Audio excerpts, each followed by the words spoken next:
Greetings, citizens of the world. This is a message for Bill Gates, from Anonymous. In the midst of a historical pandemic, much of the world is looking to you for solutions, and it seems that this is no mistake, because you have positioned yourself as the Nostradamus of disease. You have done an incredible job at rebuilding your image, from a ruthless and cutthroat corporate CEO to a benevolent philanthropist and savior of the world.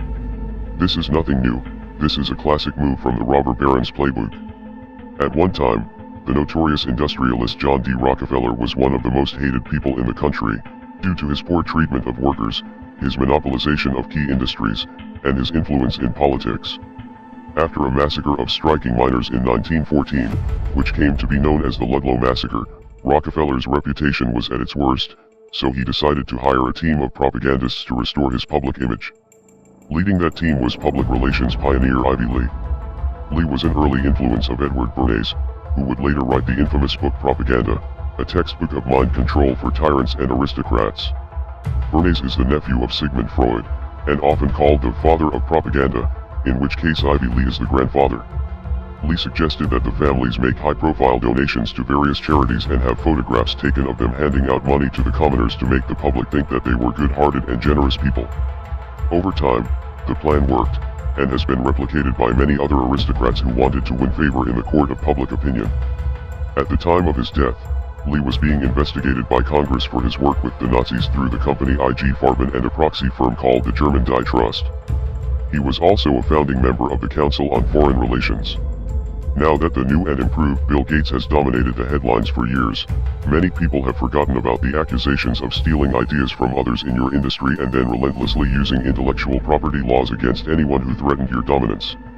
Your reputation was at its worst when Microsoft was caught up in an antitrust legal battle with the United States government, because you spent years developing a tech monopoly through your company.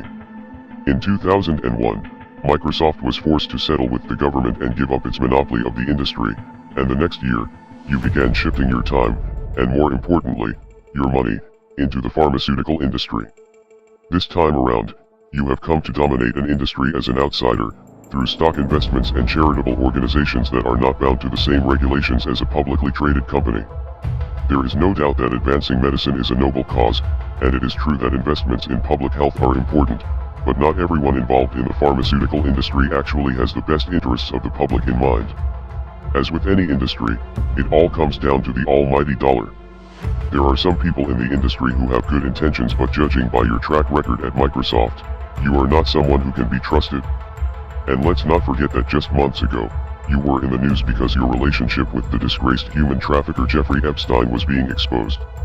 Now, as frightened people around the world are demanding solutions and looking to people like you for answers, you have advocated for some extremely draconian measures, including a surveillance system to track down anyone who might be infected.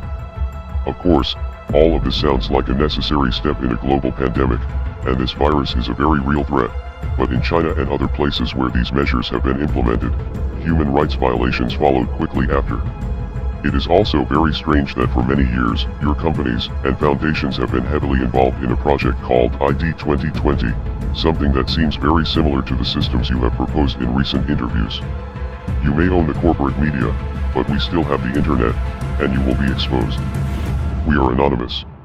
We are legion. We do not forgive. We do not forget. Expect us.